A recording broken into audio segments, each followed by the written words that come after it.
Salut tout le monde, bienvenue sur la chaîne Ricky Fighters. Donc on va revenir un petit peu sur cet épisode numéro 4 de la saison 4 de Nanatsu no Taisai, les 7 Deadly Sins, les 7 péchés capitaux les amis. Et je vous le dis honnêtement, clairement j'ai aimé, j'ai adoré cet épisode. On a eu de la révélation, on a eu de la stratégie de la part de Merlin, on a eu du fight, et ça c'est beau, il manquait plus que du comique et on était complètement aux anges les amis. Donc voilà. Alors le petit coup de Darkness quand même de Chandler, ça on l'a pas vu arriver. Donc quand même ça a pu sauver un peu la vie de Zeldris, qui aurait pu encaisser complètement le coup de Escanor. Et donc là je pense qu'on l'aurait plus revu clairement. Mais là il est toujours en vie.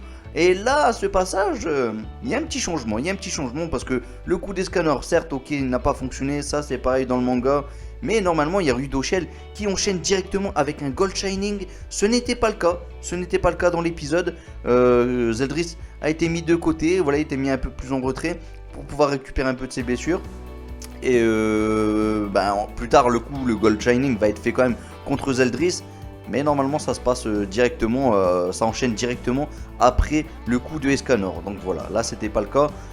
Personnellement, j'ai préféré ce petit changement parce que voilà, c'est vrai que dans le manga, on nous fait comprendre quand même que Zeldris récupère assez rapidement de ses blessures. Mais bon, le mec vient de se prendre quand même un coup, c'est comme si on vient de tirer sur quelqu'un que oui, il peut récupérer et qu'il lui faut une seconde pour récupérer. Non, il faut pas abuser. En tout cas, voilà, ça a été expliqué comme ça dans le manga.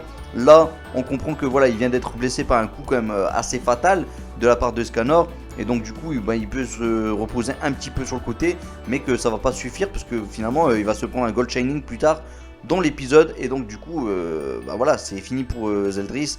Il s'est pris un sacré coup là et il va pas pouvoir se remettre facilement, clairement. Enfin bon, voilà. Donc ça, c'était la partie un peu chamboulement, on va dire. La suite par contre c'est du bonus, voilà. Le petit combat gling gling comme ça à l'épée entre Kuzak et Rudoshell, ça c'est du bonus et ça fait plaisir. C'était bien amené, voilà. Sachez aussi que voilà, il y a 3 fronts, il y a des batailles sur 3 fronts, même si on a un, voilà, au purgatoire ça a toujours pas commencé encore le combat. Mais en tout cas, ces 3 choses-là, c'est un petit peu chamboulé. Normalement, ça se déroule pas de la même façon. Je sais, je l'avais déjà dit dans la review précédente, mais ça se déroule pas de la même façon dans cet ordre-là, en tout cas, normalement dans le manga. Voilà. En tout cas, je trouve que Studio Dean à ce niveau-là, ils ont fait du bon boulot parce que maintenant, on comprend mieux l'histoire. C'est pas genre on va passer d'un passage à l'autre en zigzag entre les 2 passages, entre les 2 fronts, entre les 3 fronts, même s'il le faut. Là, clairement, voilà, là c'est plus fluide et je trouve ça mieux. Et c'est pas la première fois que le Studio Dean ou même d'autres studios pour Nanatsu no Taisai ont pu faire ça dans l'anime, dans les épisodes. On avait eu ça dès la saison 2, on avait eu ça aussi dès la saison 3, donc voilà, là c'est pas du nouveau. Mais en tout cas, c'est bien fait.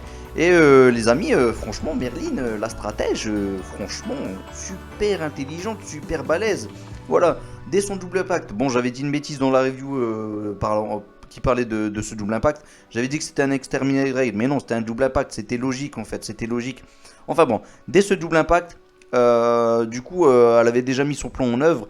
Ensuite, pendant les différentes téléportes, elle en a profité pour peaufiner un peu plus son plan. Et finalement, là, Kuzak et Chandler, eh bien, ils ont été pris complètement au piège. Et là, ça craint pour eux. Voilà, ils ont leur faiblesse qui est carrément dévoilée, l'éclair, le vent. Donc là, ça craint pour eux. En plus de tout ça, la magie de Merlin est renforcée. Voilà, là franchement ça craint pour eux. Finalement Kuzak il a quand même tenté le sort résonance. Je sais pas si c'est un sort ou pas, peu importe. En tout cas il a tenté le coup résonance. Et finalement ça s'est un peu retourné contre lui. Et là il a pu voir que Merlin elle est plutôt énervée. Et oui, elle a encore en travers la gorge la mort de Arthur. Puisque rappelons quand même que c'est Kuzak qui avait tué Arthur. Et là du coup elle lui en veut. Enfin bon, vous avez compris, il y a eu du changement, du bonus, il y a eu des choses un peu chamboulées comme ça, et ça c'est plutôt beau. Ce qui est bien quand même, ce qui est quand même agréable à voir, c'est qu'il n'y a aucune interruption. Voilà, quand on a un passage, on le finit vraiment, on va jusque la fin, quoi, tout simplement. Et je trouve ça mieux. Voilà, vraiment c'est plus fluide. Il y a eu des petites musiques un peu lugubres qui faisaient plaisir aussi, notamment au moment de la révélation. Et là, voilà, on en arrive au moment de cette révélation, les amis. Tout le monde qui a un mal de crâne. On voit le petit combat quand même qui se poursuit quand même entre Estarossa, King, Derrieri et les deux archanges, Tarmiel et Sariel. Donc voilà, le combat se poursuit pendant que Gother est déjà là, ce qui est bizarre parce que voilà, ça venait pas aussi vite dans le manga, mais bon, peu importe, moi ça me gêne pas.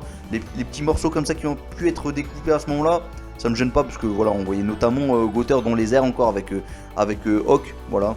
Et bon, c'est pas méchant, et le voir comme ça en train de regarder le combat, moi je trouve ça peut-être mieux et plus intéressant même. Voilà, d'ailleurs il nous explique un peu les choses.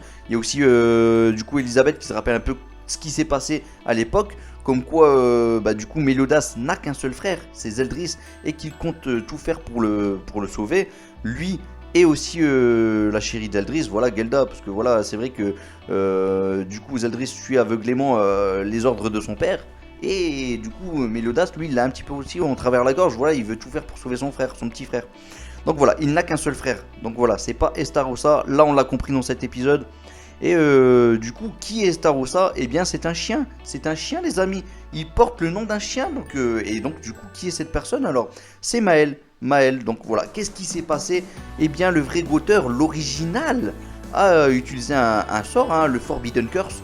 Donc là, ce sort, clairement, il permet de chambouler, de changer la mémoire de chacun, et même le roi démon a subi ce sort. Donc voilà, vous imaginez quand même le niveau de magie qu'il faut pour créer une magie aussi efficace, aussi puissante. Eh bien, il n'y avait que l'original Gother qui pouvait le faire. Gother, enfin peu importe. Dites le nom que vous voulez, peu importe. Moi j'adore Gother, c'est plutôt pas mal.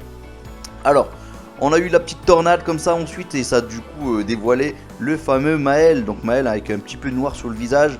Là, que va-t-il passer dans le prochain épisode, les amis? Le prochain épisode s'intitule Le jugement de la colère.